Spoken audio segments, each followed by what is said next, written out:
Good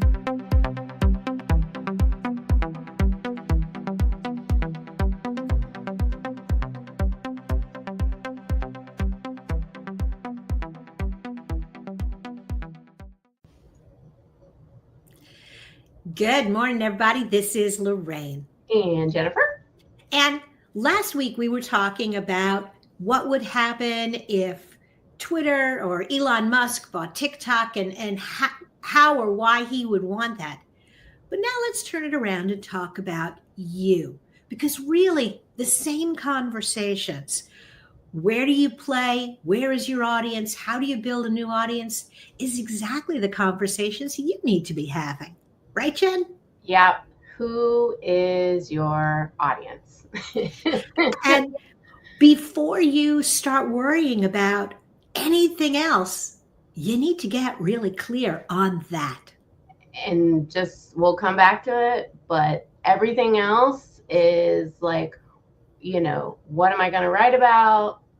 Format second, and third, like, where am I going to put this at channel wise? A lot of people start there, and you might not be there yet. You haven't got to the audience. Well, and I think that's one of the traps people fall into, and this is not a new phenomenon. Ever since social media platforms rolled out, people are like, oh my God, I have to be on Facebook, I have to be on Twitter, I've got to get something on Instagram. Do you? Do you? Yeah. And the answer may not always be absolutely. The answer may be maybe not. Yeah, we did a show on it before. And so I don't, it's really tough to swallow to say that I'm not for everybody, I'm for someone. And so you've got to start with, who is that someone? Who are you at the heart of who you are? And then build your business around that. And you could throw out all kinds of things like core values and things like that go along with it, which you should absolutely do. But we're talking about like the marketing aspect of, okay, I have to produce content that audience is going to want to see. And the more it sounds, like you said, it's counterintuitive. What do you mean I'm only talking to a small group of people? But here's the thing.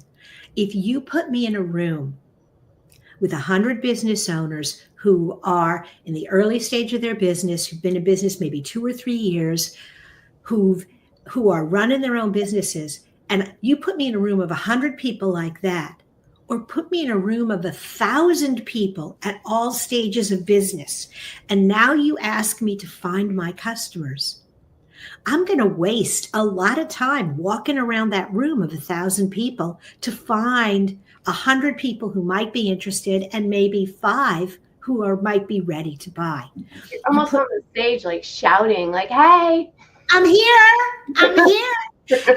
And that's the same thing with any of your marketing.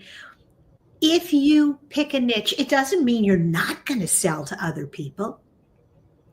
It just means that in this moment, this is who I'm talking to. And there's a lot of ways to niche. We're not going to go into like all the different ways to niche. We did another show on that. But I think tying, like, you've got to know what your audience wants to talk about, and then you got to think about the format that you are going to put it into, and short form video, because it's popular and that's what the algorithms want, and that's what your consumer wants, needs to be a part of that formula. It doesn't need to be where you start, but if you've got a good topic, and so now I'm like on the next part, now I'm getting it into a format that I'm first comfortable in creating, and then I'll get it into other things. And, that's one of the things. I just updated my content calendar, and that was one of the things I really focused on in this iteration is, what are the 4 content topics? What is it I really want to say this month? What is it that I really want to drive home? What are the 4 topics? And then I look at it and go, okay, that topic will really work well in video. That topic will work much better as an article.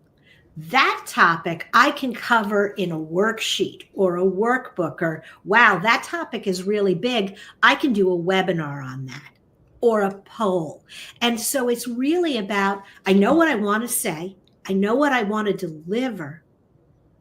But as you said, what's the right format for that topic?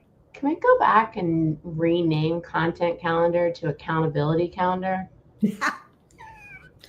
Sure, because it holds you accountable. It is all about, it's all about looking at everything that you want to say and accepting that I can't say everything all the time. And you can do anything, you just can't do everything at once. Absolutely. But doing that, you can then say, okay, this is what I want to talk about now. Oh, that's a really good idea. Okay, I'm going to talk about that next month. And then I'm going to have a couple of other pieces of content next month that'll all connect to that. You're creating your brainstorm of like ideas, and you're not just like running into it like, let's pull up the mic, let's start recording. Like, you're formulating it into a plan. Well, and I do a lot of off the cuff stuff, and we do a lot of off the cuff stuff here sometimes, but we also sometimes we'll look at what are the messages we want to deliver. How does this fit into the other things that we're doing elsewhere? And working ahead gives you an opportunity to do, it doesn't have to be stodgy. It doesn't have to be stuffy, but a more polished, a more professional. Yeah. Yeah. And It's an evergreen versus a trending topic. And we're not saying don't do trending topics, but like there's evergreen that, you know, okay, this is what I want people to understand about me and where I'm at. Well, and I also think the other piece of that format, when you're in that what form, you need to be thinking about what do I want people to do when they're done watching the video, when they're done. And that's one of the things I'm seeing with a lot of shorts is there's not a lot of consideration of what's next. And so the algorithm decides that what's next is somebody else's video. Well, I'm like, I could go down a rabbit hole there, and that I think I'm working on a piece on metrics to watch and what you need to watch right now, because I think it's going to change. And I think that you need to be paying attention to your brand searches that people are searching brand, because I don't think I'm going to change consumers' behavior to stop scrolling to the next video. I think they're going to, but I want them to remember who I am, my brand, because I want them to Google me later. And I need to look at, am I increasing the volume of people who are searching for me by name?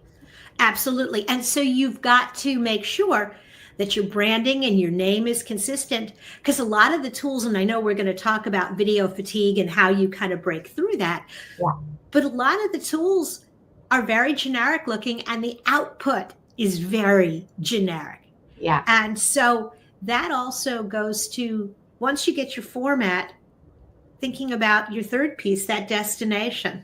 That channel, that destination, that social media or search engine everywhere optimization, like where am I going to put it at? If you've thought about all of those other things first, then you can maybe, like you said with Elon, you have like some specific area where you're like testing out and getting your messaging down and figuring out who you are, and then you go to like more of the masses and multiple channels. Mm-hmm. Yeah, absolutely. So really the three pieces, if you remember nothing else from this video, three things: audience, format, and then channel. Destination or channel. Yeah.